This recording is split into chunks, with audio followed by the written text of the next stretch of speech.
Welcome in. Hello, Brundle and Blondie. Very nice to see you both here. Welcome back. We are, unsurprisingly, doing some reading today. I am on chapter 18 of Pride and Prejudice by Jane Austen.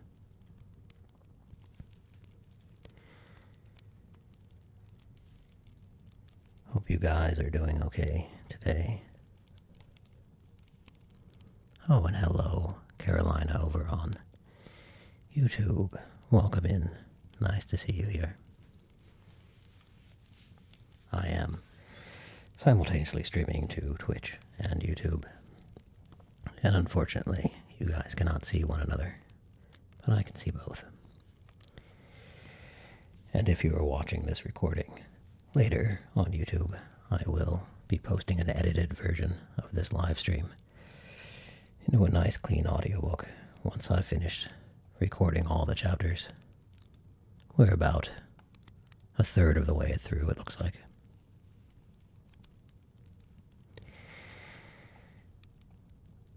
Alrighty. Chapter 18.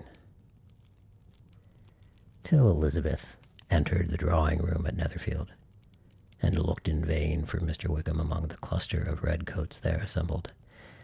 A doubt of his being present had never occurred to her. The certainty of meeting him had not been checked by any of those recollections that might not unreasonably have alarmed her.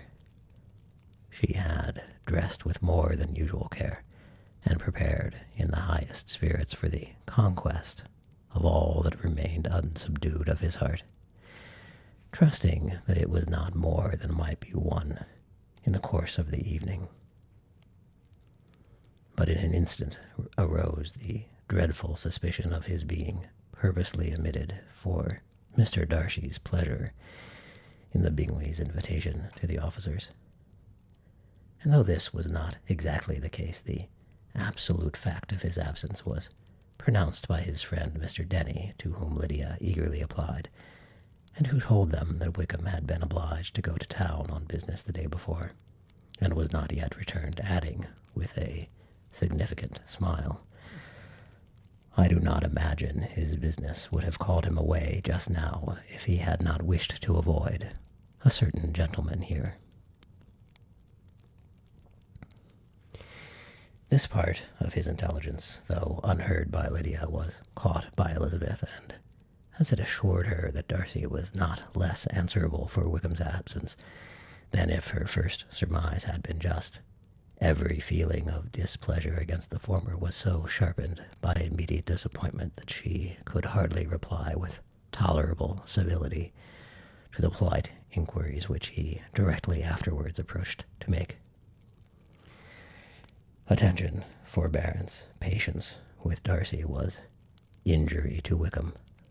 She was resolved against any sort of conversation with him, and turned away with a degree of ill humor which she could not wholly surmount, even in speaking to Mr. Bingley, whose blind partiality provoked her. But Elizabeth was not formed for ill humor, and though every prospect of her own was destroyed for the evening, it could not dwell long on her spirits, and having told all her griefs to Charlotte Lucas, whom she had not seen for a week, she was soon able to make a voluntary transition to the oddities of her cousin and to point him out to her particular notice. The two first dances, however, brought a return of distress. They were dances of mortification.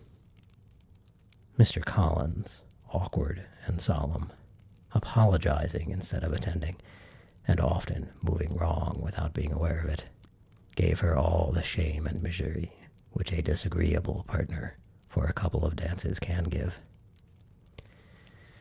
The moment of her release from him was ecstasy.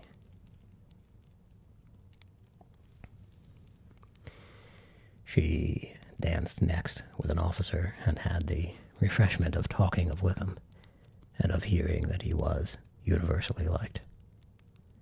When those dances were over, she returned to Charlotte Lucas, and was in conversation with her when she found herself suddenly addressed by Mr. Darcy, who took her so much by surprise in his application for her hand that, without knowing what she did, she accepted him. He walked away again immediately, and she was left to fret over her own want of presence of mind. Charlotte tried to console her. "I dare say you will find him very agreeable." "Heaven forbid! That would be the greatest misfortune of all. To find a man agreeable whom one is determined to hate. Do not wish me such an evil." When the dancing recommenced, however, and Darcy approached to claim her hand, Charlotte could not help cautioning her in a whisper not to be a simpleton, and allow her fancy for Wickham to make her appear unpleasant in the eyes of a man, oftentimes his consequence. Elizabeth made no answer and took her place in the set, amazed at the dignity to which she was arrived in being allowed to stand opposite to Mr. Darcy, and reading in her neighbor's looks their equal amazement in beholding it. They stood for some time without speaking a word, and she began to imagine that their silence was to last through the two dances, and at first was resolved not to break it, till, suddenly fancying that it would be the greater punishment to her partner to oblige him to talk, she made some slight observation on the dance. He replied and was again silent. After a pause of some minutes, she addressed him a second time with, "It is your turn to say something now, Mr. Darcy. I talked about the dance, and you ought to make some kind of remark on the size of the room or the number of couples."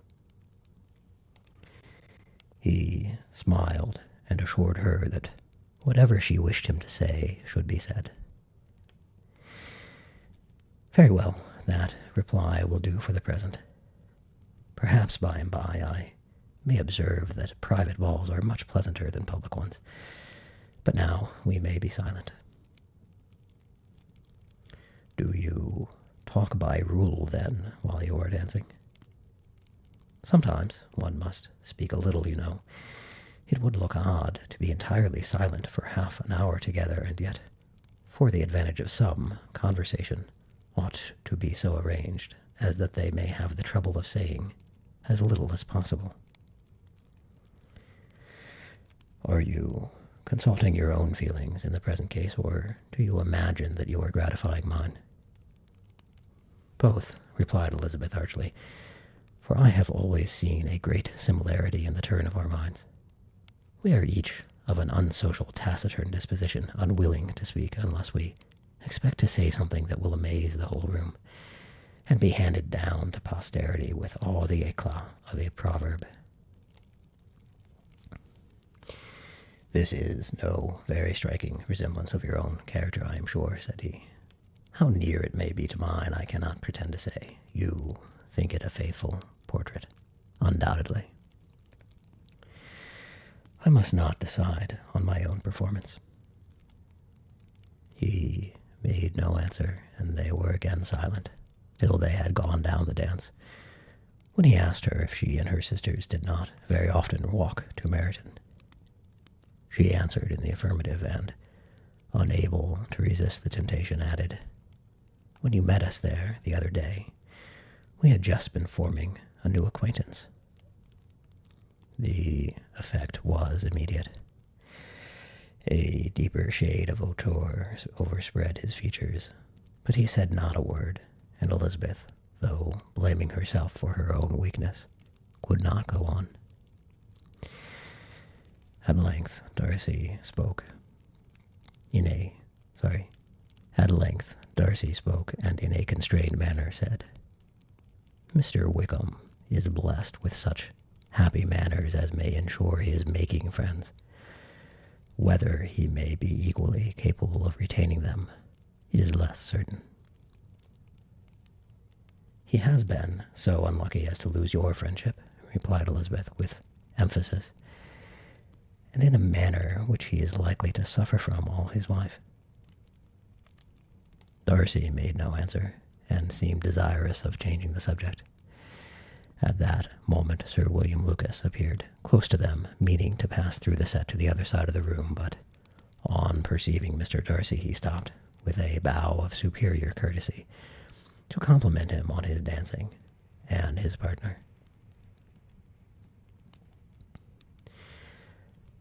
"I have been most highly gratified indeed, my dear sir.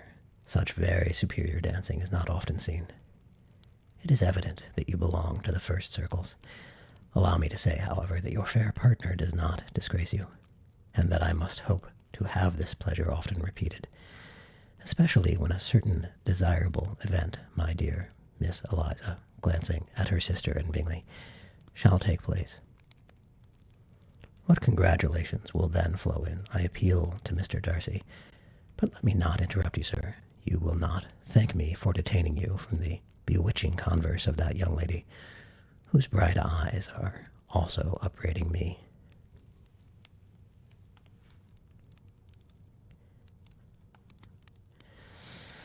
The latter part of this address was scarcely heard by Darcy, but Sir William's allusion to his friend seemed to strike him forcibly, and his eyes were directed with a very serious expression towards Bingley and Jane, who were dancing together. Recovering himself, however, shortly, he turned to his partner and said, "Sir William's interruption has made me forget what we were talking of." "I do not think we were speaking at all. Sir William could not have interrupted any two people in the room who had less to say for themselves. We have tried 2 or 3 subjects already without success, and what we are to talk of next, I cannot imagine." "What think you of books?" said he, smiling. "Books? Oh no, I am sure we never read the same, or not with the same feelings." "I am sorry you think so, but if that be the case, there can be at least no want of subject. We may compare our different opinions." "No, I cannot talk of books in a ballroom. My head is always full of something else." "The present always occupies you in such scenes, does it?" said he, with a look of doubt. "Yes, always," she replied, without knowing what she said, for her thoughts had wandered far from the subject, and soon afterwards appeared by her, suddenly exclaiming, "I remember hearing you once say, Mr. Darcy, that you hardly ever forgave, that your resentment once created was unappeasable. You are very cautious, I suppose, as to its being created." "I am," said he, with a firm voice. "And never allow yourself to be blinded by prejudice?" "I hope not." "It is particularly incumbent on those who never change their opinion to be secure of judging properly at first." "May I ask to what these questions tend?" "Merely to the illustration of your character," said she, endeavoring to shake off her gravity. "I am trying to make it out." "And what is your success?" She shook her head. "I do not get on at all. I hear such different accounts of you as puzzle me exceedingly." "I can readily believe," answered he gravely, "that reports may vary greatly with respect to me, and I could wish, Miss Bennet, that you were not to sketch my character at the present moment, as there is reason to fear that the performance would reflect no credit on either. But if I do not take your likeness now, I may never have another opportunity." "I would by no means suspend any pleasure of yours," he coldly replied. She said no more, and they went down the other dance, and parted in silence, on each side dissatisfied, though not to an equal degree, for in Darcy's breast there was a tolerably powerful feeling towards her, which soon procured her pardon, and directed all his anger toward another.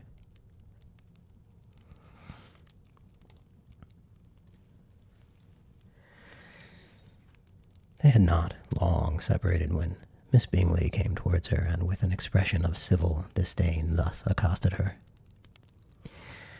"So, Miss Eliza, I hear you are quite delighted with George Wickham. Your sister has been talking to me about him, and asking me 1,000 questions, and I find that the young man forgot to tell you among his other communications that he was the son of old Wickham, the late Mr. Darcy's steward. Let me recommend you, however, as a friend, not to give implicit confidence to all his assertions, for, as to Mr. Darcy's using him ill, it is perfectly false, for on the contrary he has always been remarkably kind to him, though George Wickham has treated Mr. Darcy in a most infamous manner. I do not know the particulars, but I know very well that Mr. Darcy is not in the least to blame, that he cannot bear to hear George Wickham mentioned, and that though my brother thought he could not well avoid including him in his invitation to the officers, he was excessively glad to find that he had taken himself out of the way. His coming into the country at all is a most insolent thing indeed, and I wonder how he could presume to do it.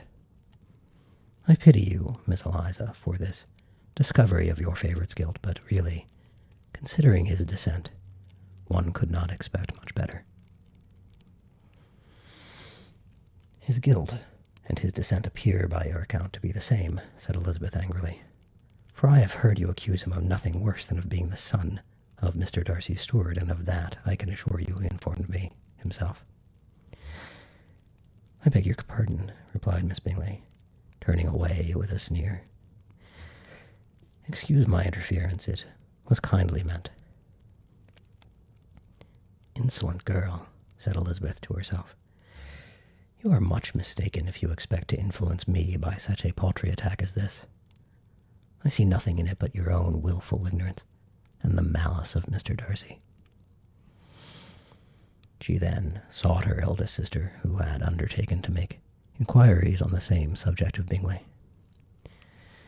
Jane met her with a smile of such sweet complacency, a glow of such happy expression as sufficiently marked how well she was satisfied with the occurrences of the evening. Elizabeth instantly read her feelings, and at that moment solicitude for Wickham, resentment against his enemies, and everything else gave way before the hope of Jane's being in the fairest way for happiness.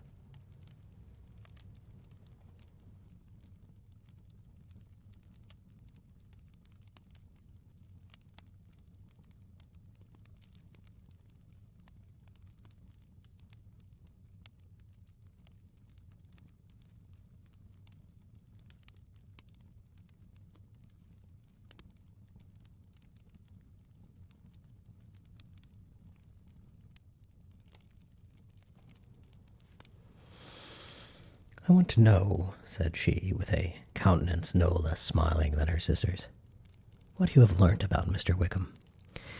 But perhaps you have been too pleasantly engaged to think of any third person, in which case you may be sure of my pardon."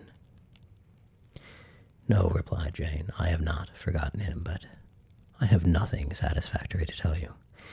Mr. Bingley does not know the whole of his history, and is quite ignorant of the circumstances which have principally offended Mr. Darcy. But he will vouch for the good conduct, the probity and honor of his friend, and is perfectly convinced that Mr. Wickham has deserved much less attention from Mr. Darcy than he has received. And I am sorry to say that by this account, as well as his sister's, Mr. Wickham is by no means a respectable young man. I am afraid he has been very imprudent, and has deserved to lose Mr. Darcy's regard." "Mr. Bingley does not know Mr. Wickham himself." "No, he never saw him till the other morning at Meryton." "This account, then, is what he has received from Mr. Darcy. I am perfectly satisfied, but what does he say of the living?" "He does not exactly recollect the circumstances, though he has heard them from Mr. Darcy more than once, but he believes that it was left to him conditionally only." "I have not a doubt of Mr. Bingley's sincerity," said Elizabeth warmly, "but you must excuse my not being convinced by assurances only. Mr. Bingley's defense of his friend was a very able one, I dare say, but since he is unacquainted with several parts of the story, and has learnt the rest from that friend himself, I shall venture still to think of both gentlemen as I did before. She then changed the discourse to one more gratifying to each, and on which there could be no difference of sentiment. Elizabeth listened with delight to the happy, though modest hopes which Jane entertained of Bingley's regard, and said all in her power to heighten her confidence in it. On their being joined by Mr. Bingley himself, Elizabeth withdrew to Miss Lucas, to whose inquiry after the pleasantness of her last partner she scarcely replied before Mr. Collins came up to them, and told her with great exultation that he had just been so fortunate as to make a most important discovery. "I have found out," said he, by a singular accident, "that there is now in the room a near relation to my patroness. I happened to overhear the gentleman himself mentioning to the young lady who does the honors of this house the names of his cousin Miss de Bourgh, and of her mother, Lady Catherine. How wonderfully these sorts of things occur! Who would have thought of my meeting with, perhaps, a nephew of Lady Catherine de Bourgh in this assembly? I am most thankful that the discovery is made in time for me to pay my respects to him, which I am now going to do, and trust he will excuse my not having done it before. My total ignorance of the connection must plead my apology." "You are not going to introduce yourself to Mr. Darcy?" "Indeed I am. I shall entreat his pardon for not having done it earlier. I believe him to be Lady Catherine's nephew. It will be in my power to assure him that her ladyship was quite well yesterday se'nnight. It will be in my power to assure him that her ladyship was quite well yesterday se'nnight." Elizabeth tried hard to dissuade him from such a scheme, assuring him that Mr. Darcy would consider his addressing him without introduction as an impertinent freedom rather than a compliment to his aunt, that it was not in the least necessary there should be any notice on either side, and that if it were, it must belong to Mr. Darcy, the superior in consequence, to begin the acquaintance. Mr. Collins listened to her with the determined air of following his own inclination, and when she ceased speaking, replied thus: "My dear Miss Elizabeth, I have the highest opinion in the world of your excellent judgment in all matters within the scope of your understanding. But permit me to say that there must be a wide difference between the established forms of ceremony amongst the laity and those which regulate the clergy, for give me leave to observe that I consider the clerical office as equal in point of dignity with the highest rank in the kingdom, provided that a proper humility of behavior is at the same time maintained. You must, therefore, allow me to follow the dictates of my conscience on this occasion, which lead me to perform what I look on as a point of duty.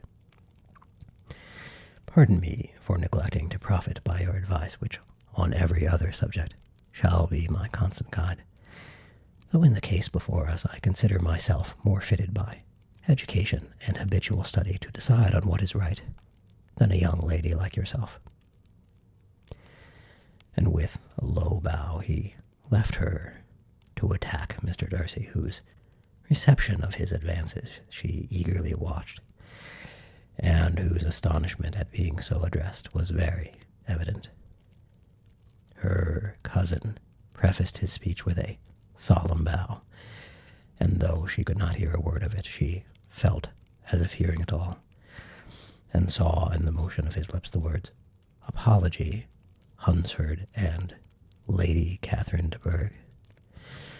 It vexed her to see him expose himself to such a man. Mr. Darcy was eyeing him with unrestrained wonder, and when at last Mr. Collins allowed him to speak, replied with an air of distant civility. Mr. Collins, however, was not discouraged from speaking again, and Mr. Darcy's contempt seemed abundantly increasing with the length of his second speech, and at the end of it he only made him a slight bow, and moved the other way. Mr. Collins then returned to Elizabeth. "I have no reason, I assure you," said he, "to be dissatisfied with my reception." Mr. Darcy seemed much pleased with the attention. He answered me with the utmost civility, and even paid me the compliment of saying that he was so well convinced of Lady Catherine's discernment as to be certain she could never bestow a favor unworthily. It was really a very handsome thought. Upon the whole, I am much pleased with him.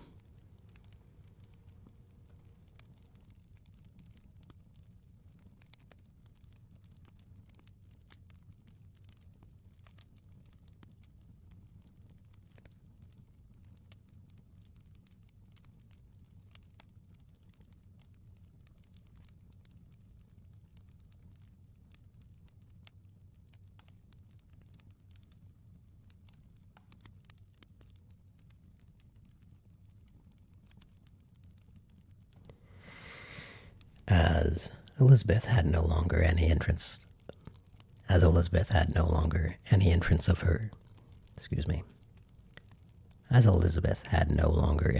of her own to pursue, she turned her attention almost entirely on her sister and Mr. Bingley, and the train of agreeable reflections which her observations gave birth to made her perhaps almost as happy as Jane.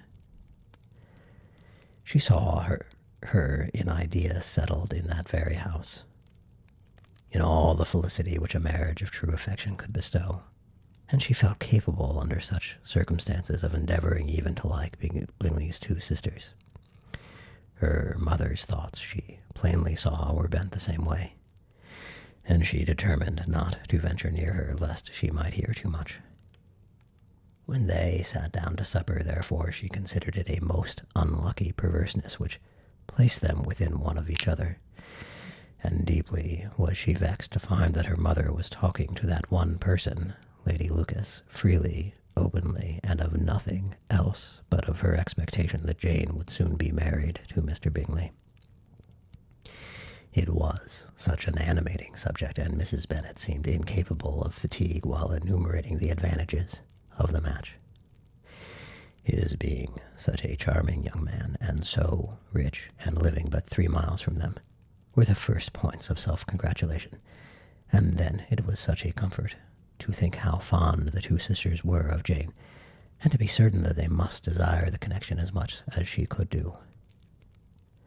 It was, moreover, such a promising thing for her younger daughters, as Jane's marrying so greatly must throw them in the way of other rich men. And lastly, it was so pleasant at her time of life to be able to consign her single daughters to the care of their sister, that she might not be obliged to go into company more than she liked. It was necessary to make this circumstance a matter of pleasure, because on such occasions it is the etiquette, but no one was less likely than Mrs. Bennet to find comfort in staying home at any period of her life. She concluded with many good wishes that Lady Lucas might soon be equally fortunate, and though evidently and triumphantly believing there was no chance of it. In vain did Elizabeth endeavor to check the rapidity of her mother's words, or persuade her to describe her felicity in a less audible whisper, for to her inexpressible vexation she could perceive that the chief of it was overheard by Mr. Darcy, who sat opposite to them. Her mother only scolded her for being nonsensical. "What is Mr. Darcy to me, pray, that I should be afraid of him? I am sure we owe him no such particular civility as to be obliged to say anything he may not like to hear." "For heaven's sake, madam, speak lower. What advantage can it be to you to offend Mr. Darcy? You will never recommend yourself to his friend by so doing." Nothing that she could say, however, had any influence. Her mother would talk of her views in the same intelligible tone. Elizabeth blushed, and blushed again with shame and vexation. She could not help frequently glancing her eye at Mr. Darcy, though every glance convinced her of what she dreaded. for though he was not always looking at her mother, she was convinced his attention was invariably fixed by her. The expression of his face changed gradually from indignant contempt to a composed and steady gravity. At length, however, Mrs. Bennet had no more to say, and Lady Lucas, who had been long yawning at the repetition of delights which she saw no likelihood of sharing, was left to the comforts of cold ham and chicken. Elizabeth now began to revive, but not long was the interval of tranquillity, for when supper was over, singing was talked of, and she had the mortification of seeing Mary, after very little entreaty, preparing to oblige the company. By many significant looks and silent entreaties did she endeavor to prevent such a proof of complaisance, but in vain. Mary would not understand them. Such an opportunity of exhibiting was delightful to her, and she began her song. Elizabeth's eyes were fixed on her with most painful sensations, as she watched her progress through several stanzas with an impatience which was very ill rewarded at their close. For Mary, on receiving amongst the thanks of the table the hint of a hope that she might be prevailed on to favor them again, after the pause of half a minute, began another. Mary's powers were by no means fitted for such a display. Her voice was weak, and her manner affected. Elizabeth was in agonies. She looked at Jane to see how she bore it, but Jane was very composedly talking to Bingley. She looked at his two sisters and saw them making signs of derision at each other, and at Darcy, who continued, however, impenetrably grave. She looked at her father to entreat his interference, lest Mary should be singing all night. He took the hint, and when Mary had finished her second song, said aloud, "That will do extremely well, child. You have delighted us long enough. Let the other young ladies have time to exhibit." Mary, though pretending not to hear, was somewhat disconcerted, and Elizabeth, sorry for her and sorry for her father's speech, was afraid her anxiety had done no good. Others of the party were now applied to. "If I," said Mr. Collins, "were so fortunate as to be able to sing, I should have great pleasure, I am sure, in obliging the company with an air, for I consider music as a very innocent diversion, and perfectly compatible with the profession of a clergyman. I do not mean, however, to assert that we can be justified in devoting too much of our time to music, for there are certainly other things to be attended to. The rector of a parish has much to do. In the first place, he must make such an arrangement for tithes as may be beneficial to himself, and not offensive to his patron. He must write his own sermons, and the time that remains will not be too much for his parish duties, and the care and improvement of his dwelling, which he cannot be excused from making as comfortable as possible. And I do not think it of light importance that he should have attentive and conciliatory manners toward everybody, especially towards those to whom he owes his preferment. I cannot acquit him of that duty, nor could I think well of the man who would omit an occasion of testifying his respect towards anybody connected with the family." And with a bow to Mr. Darcy, he concluded his speech, which had been spoken so loud as to be heard by half the room. Many stared, many smiled, but no one looked more amused than Mr. Bennet himself, while his wife seriously committed Mr. Collins for having spoken so sensibly, and observed in a half-whisper to Lady Lucas that he was a remarkably clever, good kind of young man. To Elizabeth it appeared that had her family made an agreement to expose themselves as much as they could during the evening, it would have been impossible for them to play their parts with more spirit or finer success.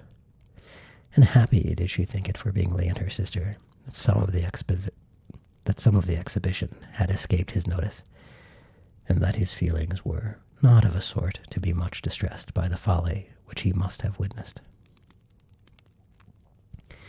That his two sisters and Mr. Darcy, however, should have such an opportunity of ridiculing her relations was bad enough, and she could not determine whether the silent contempt of the gentlemen or the insolent smiles of the ladies were more intolerable. The rest of the evening brought her little amusement. She was teased by Mr. Collins, who continued most perseveringly by her side, and though he could not prevail with her to dance with him again, put it out of her power to dance with others. In vain did she entreat him to stand up with somebody else, and offered to introduce him to any young lady in the room.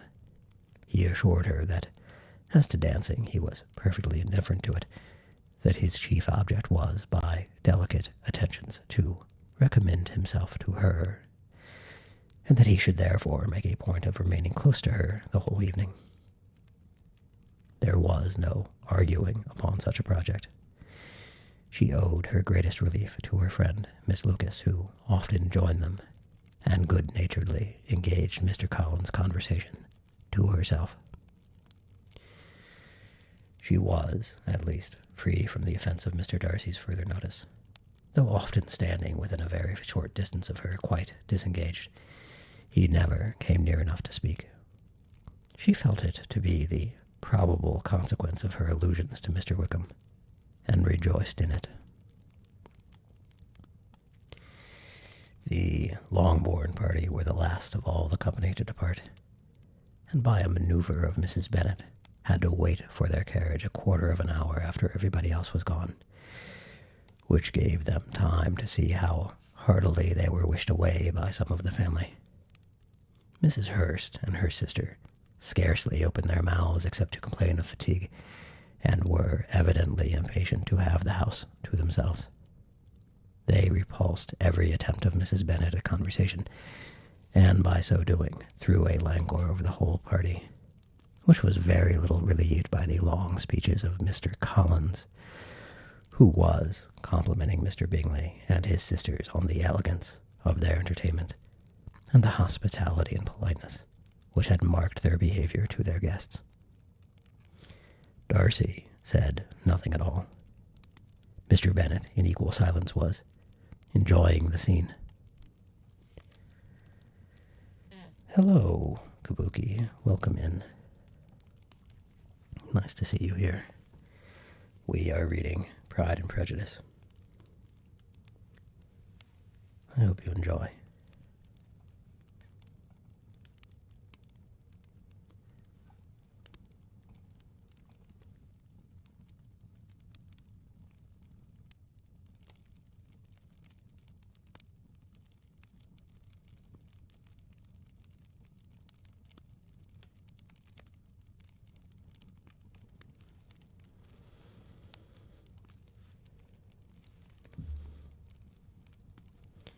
Mr. Bingley and Jane were standing together a little detached from the rest, and talked only to each other. Elizabeth preserved as steady a silence as either Mrs. Hurst or Miss Bingley, and even Lydia was too much fatigued to utter more than the occasional exclamation of, "Lord, how tired I am," accompanied by a violent yawn. When at length they arose to take leave, Mrs. Bennet was most pressingly civil in her hope of seeing the whole family soon at Longbourn, and addressed herself particularly to Mr. Bingley to assure him how happy he would make them by eating a family dinner with them at any time, without the ceremony of a formal invitation. Bingley was all grateful pleasure, and he readily engaged for taking the earliest opportunity of waiting on her after his return from London, whither he was obliged to go the next day for a short time. Mrs. Bennet was perfectly satisfied, and quitted the house under the delightful persuasion that, allowing for the necessary preparations of settlements, new carriages, and wedding clothes, she should undoubtedly see her daughter settled at Netherfield in the course of 3 or 4 months. Of having another daughter married to Mr. Collins, she thought with equal certainty and with considerable, though not equal, pleasure. Elizabeth was the least dear to her of all her children, and though the man and the match were quite good enough for her, the worth of each was eclipsed by Mr. Bingley and Netherfield.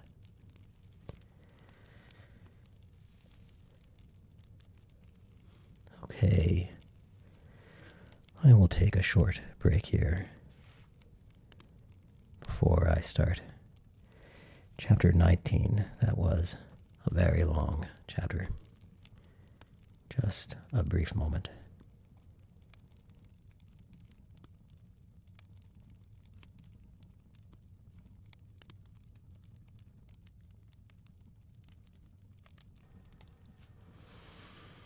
Okay, we're back. Oh, thank you, Kabuki. I have to admit that much of my art is AI art. I'm sorry, I know that's quite offensive to some, but I am not monetized and can't afford anything else.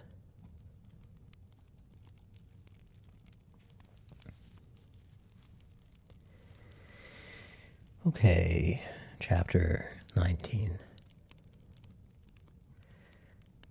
The next day opened a new scene at Longbourn.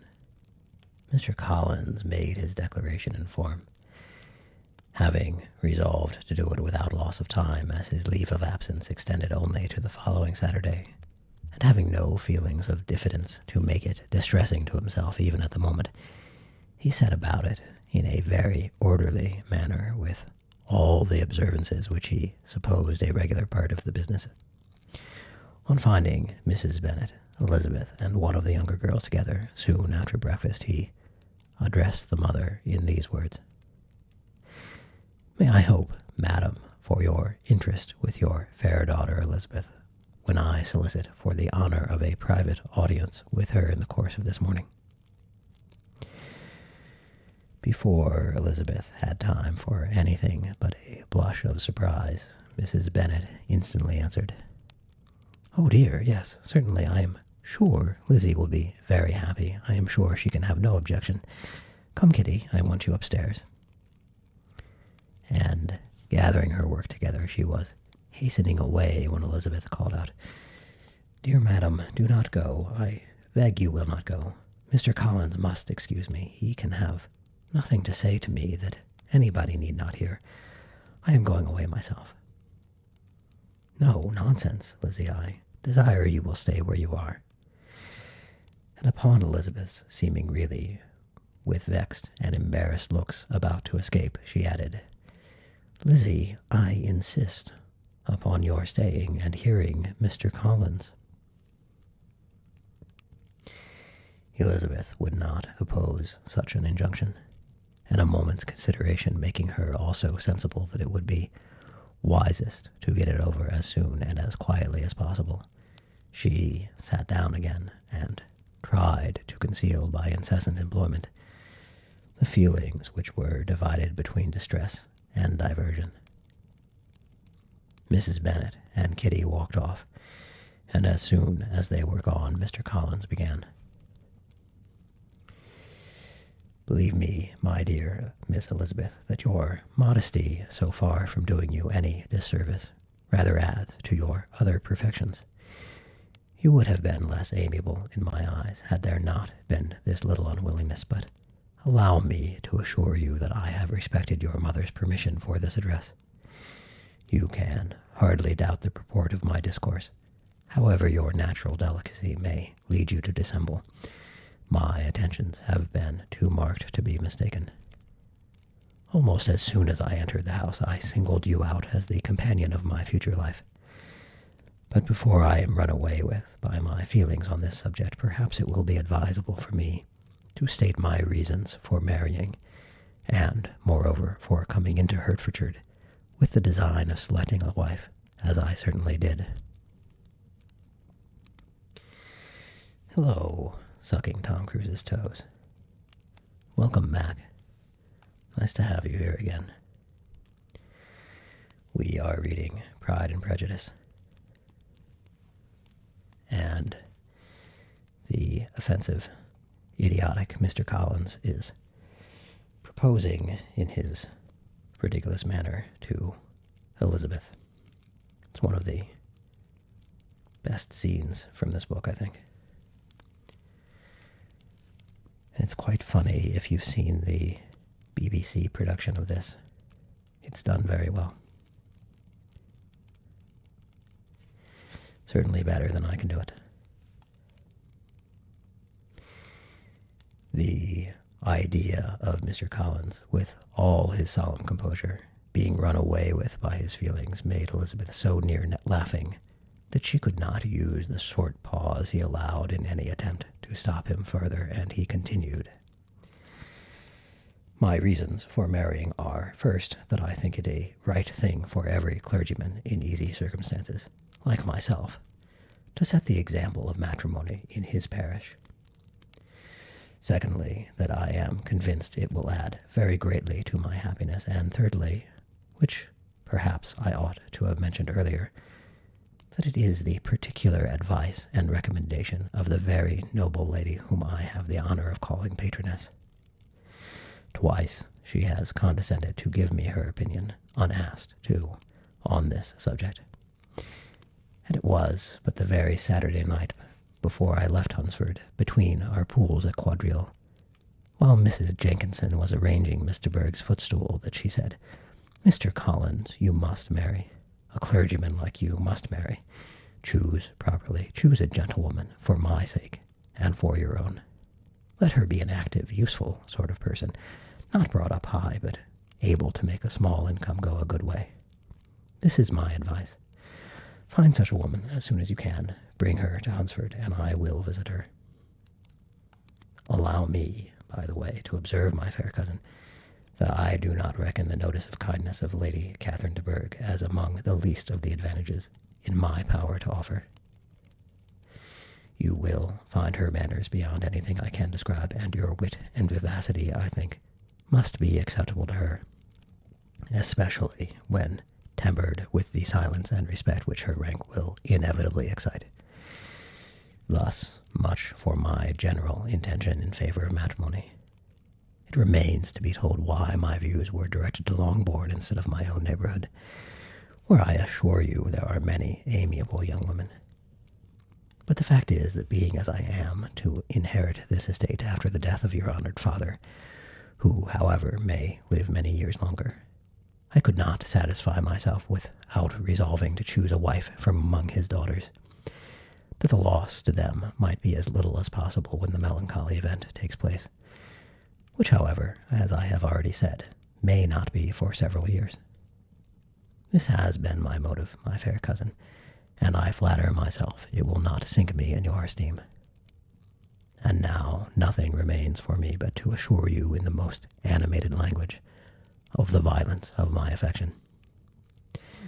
To fortune I am perfectly indifferent, and shall make no demand of that nature on your father, since I am well aware that it could not be complied with, and that £1,000 in the 4%, which will not be yours till after your mother's decease, is all,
Excuse me, that was quite a coughing fit.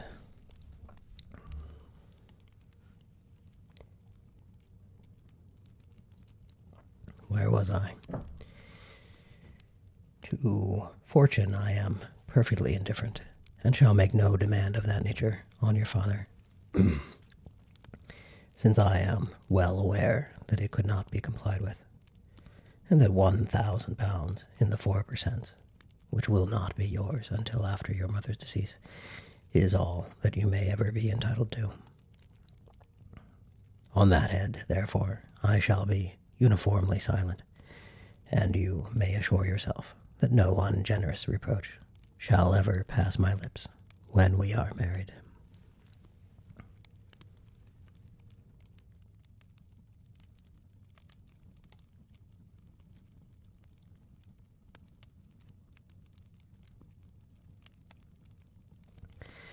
I am okay, thank you for asking, though. It might take a moment for my voice to come back. I think it's getting better. It's just this time of year that does it to me. Let's see how much more is left in this chapter. Not that much. I can definitely at least finish this chapter, if not the next. Okay, I'm going to read that last part one more time, though.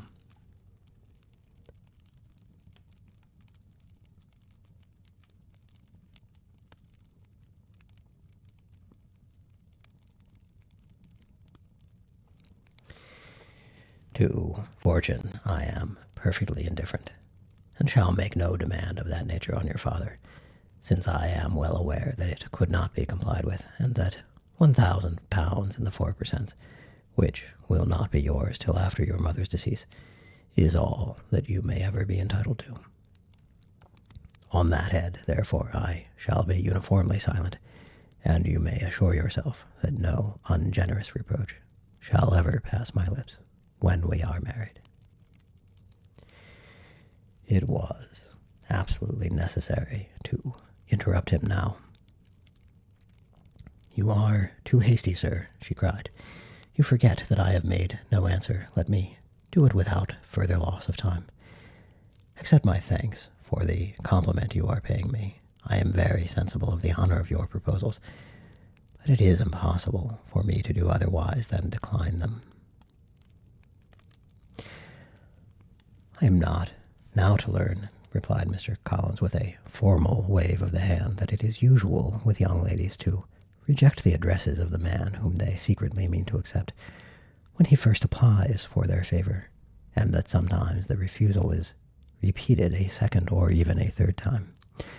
I am therefore by no means discouraged by what you have just said, and shall hope to lead you to the altar ere long." "Upon my word, sir," cried Elizabeth, "your hope is rather an extraordinary one after my declaration. I do assure you that I am not one of those young ladies, if such young ladies there are, who are so daring as to risk their happiness on the chance of being asked a second time. I am perfectly serious in my refusal. You could not make me happy, and I am convinced that I am the last woman in the world who would make you so. Nay, were your friend Lady Catherine to know me, I am persuaded that she would find me in every respect ill qualified for the situation." "Were it certain that Lady Catherine would think so," said Mr. Collins, very gravely. "But I cannot imagine that her ladyship would at all disapprove of you, and you may be certain that when I have the honor of seeing her again, I shall speak in the highest terms of your modesty, economy, and other amiable qualifications. Indeed, Mr. Collins, all praise of me will be unnecessary. You must give me leave to judge for myself, and pay me the compliment of believing what I say. I wish you very happy and very rich, and by refusing your hand, do all in my power to prevent your being otherwise.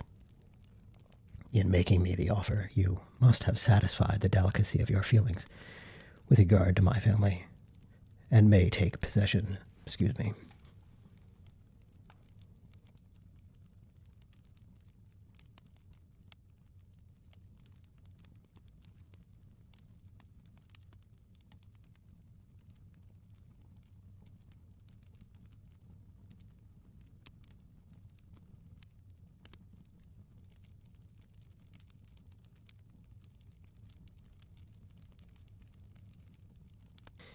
Well, I think after all, I might not finish this chapter.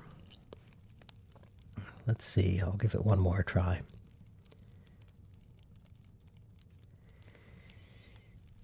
In making me the offer, you must have satisfied the delicacy of your feelings with regard to my family, and may take possession of Longbourn estate wherever it falls without any self-reproach. This matter may be considered, therefore, as finally settled. And rising, as she thus spoke, she would have quitted the room had not Mr. Collins thus addressed her.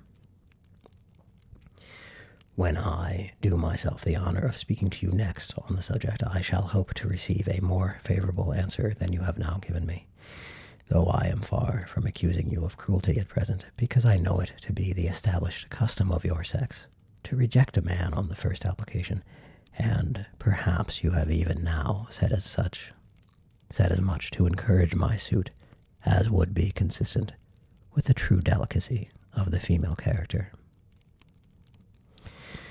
Really, Mr. Collins, cried Elizabeth with some warmth, you puzzle me exceedingly. If what I have hitherto said can appear to you in the form of encouragement, I know not how to express my refusal in such a way as may convince you of its being one. You must give me leave to flatter myself, my dear cousin, that your refusal of my addresses are merely words, of course.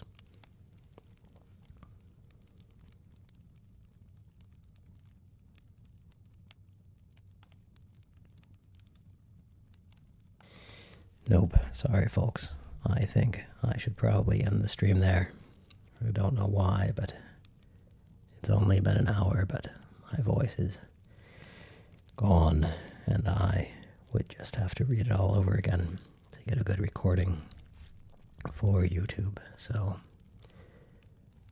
I will end it there. I will perhaps raid somebody. Before I raid, though, I will say goodbye to YouTube. Yes, thank you, Carolina, over on YouTube.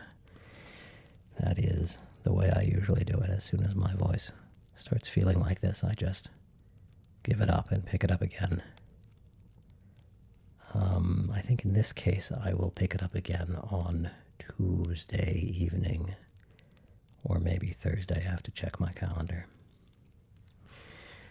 I will say goodbye to YouTube, as YouTube cannot follow us through a raid.